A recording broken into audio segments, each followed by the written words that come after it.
Bayangkan sebuah tempat di mana waktu berhenti berputar dan dinding beton terasa seperti sedang menyepit paru-paru Anda setiap detiknya. Di tengah Teluk San Francisco yang dingin membeku, berdiri Alcatraz, sebuah benteng karang yang dirancang untuk mematahkan jiwa manusia paling keras sekalipun. Selama 29 tahun, tidak ada yang pernah keluar hidup-hidup. Namun bagi Frank Morris, seorang jenius dengan IQ superior, penjara ini hanyalah sebuah teka-teki logika yang menunggu untuk dipecahkan. Malam ini bukan hanya hukum yang akan dilawan, tapi juga arus maut Samudra Pasifik. Apakah ia benar-benar melarikan diri atau hanya sedang menjemput maut di dasar laut?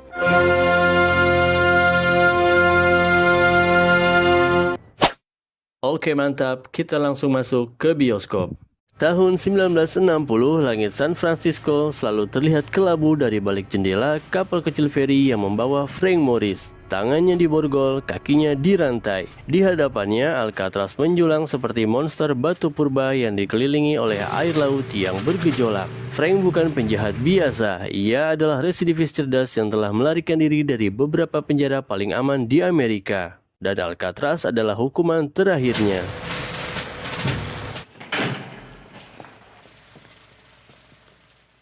Setibanya di sana, Frank langsung disambut oleh prosedur yang merendahkan martabat.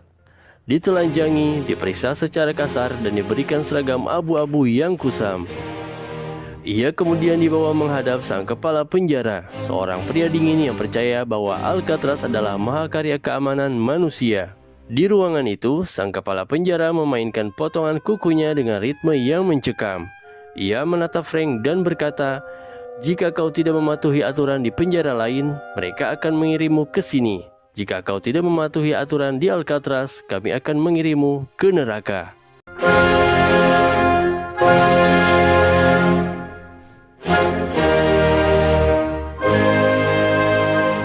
Frank ditempatkan di Blok B sel nomor 156. Ukurannya hanya 1,5 kali 2,7 meter. Di sini, Frank mulai mempelajari ritme penjara. Ia bertemu dengan Litmus, tahanan tua yang tampak sudah menyatu dengan penjara dan memelihara seekor tikus rahasia. Ia juga bertemu dengan Inglis, narapidana kulit hitam yang cerdas dan mengelola perpustakaan. Inglis memberikan peringatan pertama. Jangan tertipu oleh jarak kedaratan yang hanya terlihat 1 mil. Arus di bawah sana sanggup menarik kapal besar, apalagi tubuh manusia. Ketegangan pertama muncul saat Frank diganggu oleh Wolf, seorang narapidana predator yang bertubuh besar. Wolf mengincar Frank untuk dijadikan teman di bawah ancaman. Namun Frank merespons dengan ketenangan yang mematikan. Puncaknya, Wolf mencoba menyerang Frank dengan pisau rakitan. Namun Frank dengan tangkas membalasnya.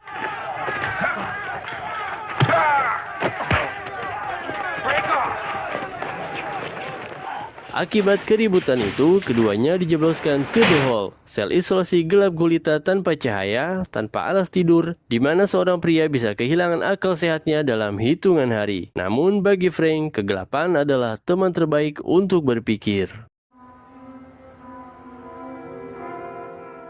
Setelah keluar dari isolasi, Frank menyadari sesuatu yang tidak diperhatikan sipir selama puluhan tahun. Bangunan Alcatraz meski terlihat kokoh sebenarnya sedang sekarat. Udara laut yang asin dan kelembapan ekstrim telah menyebabkan beton di sekitar lubang ventilasi selnya mengalami korosi. Suatu malam, ia menggunakan gunting kuku yang dicuri untuk mengikis semen di sekitar jeruji ventilasi. Beton itu luruh seperti pasir. Frank mulai menyusun rencana yang sangat metodis. Ia tidak bisa melakukannya sendiri. Ia merekrut anglin bersaudara yakni John dan Clarence, teman lamanya yang ahli dalam pekerjaan tangan, serta Charlie Boots, penghuni sel sebelah yang bertugas sebagai pengintai.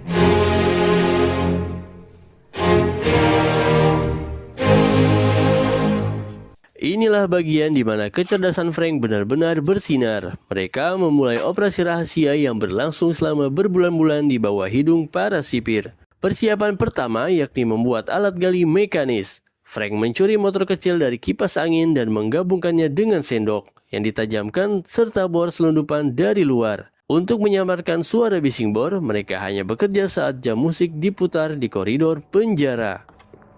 Hey Spoof, what's for breakfast? Persiapan kedua membuat kepala boneka. Agar tidak ketahuan saat pemeriksaan malam, mereka menciptakan mahakarya seni yang mengerikan. Menggunakan campuran kertas toilet, sabun, dan debu semen, mereka membentuk replika kepala manusia. Untuk tekstur kulit, mereka menggunakan cat dari perlengkapan seni milik DOC, yakni Napis seorang pelukis. Yang paling gila, mereka menempelkan rambut asli yang dicuri dari lantai pangkas rambut penjara.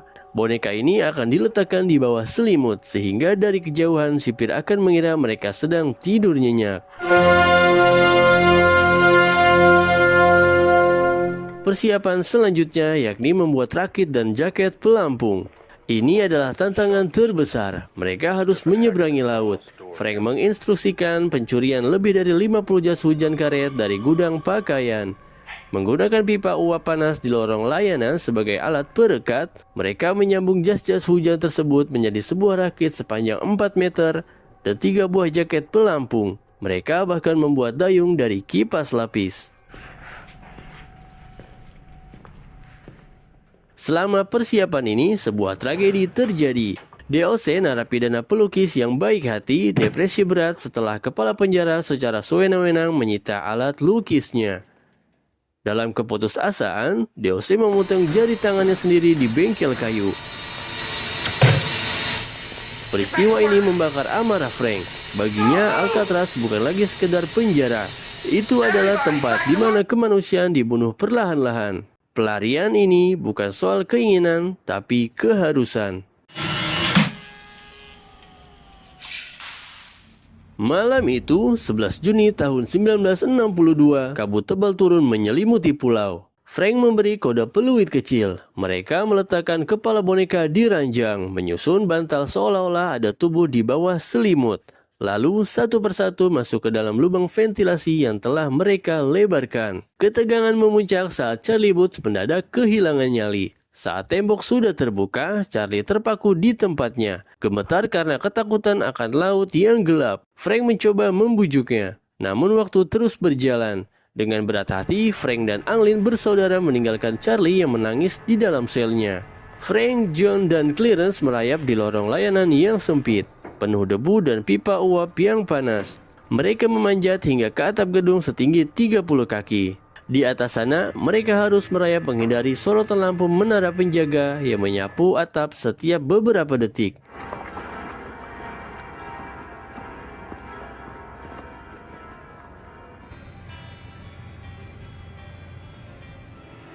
Dengan jantung berdegup kencang, mereka berhasil menyeberangi atap, menuruni pipa pembuangan di luar gedung, dan memanjat pagar kawat berduri setinggi 12 kaki yang penuh dengan duri baja. Mereka tiba di tepian pantai berbatu. Di hadapan mereka, air laut Pasifik bergolak dengan suhu yang bisa membekukan darah dalam hitungan menit. Mereka mulai meniup rakit jas mereka menggunakan alat musik tiup yang dimodifikasi dengan pompa tangan. Tepat pukul 22.00, mereka meluncur ke dalam air dingin yang mematikan. Keesokan paginya, Alcatraz meledak dalam kepanikan. Seorang sipir mencoba membangunkan Frank. Namun saat ia menyentuh kepalanya, kepala boneka itu menggelinding jatuh ke lantai. Alarm berbunyi keras di seluruh pulau. Ribuan polisi, penjaga pantai, dan agen FBI dikerahkan untuk menyisir setiap inci Teluk San Francisco. Mereka menemukan beberapa jejak, potongan kayu yang digunakan sebagai dayung, kantong plastik berisi foto-foto milik keluarga Anglin bersaudara yang terdampar di Angle Island. Namun, mayat mereka tidak pernah ditemukan. Kepala penjara untuk menutupi rasa malunya menyatakan bahwa mereka bertiga telah tenggelam.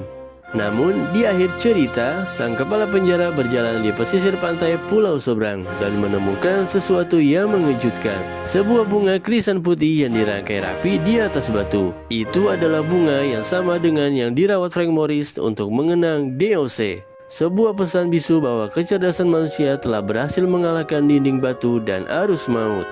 Alcatraz akhirnya ditutup setahun setelah kejadian itu. Secara resmi, FBI menutup kasus ini pada tahun 1979 dengan status hilang dan diduga tenggelam. Namun bagi jutaan orang, Frank Morris tidak pernah mati. Ia masih ada di luar sana, seorang jenius yang berhasil melakukan apa yang dunia anggap mustahil. melarikan diri dari penjara paling ketat di dunia tanpa meninggalkan jejak selain sebuah legenda.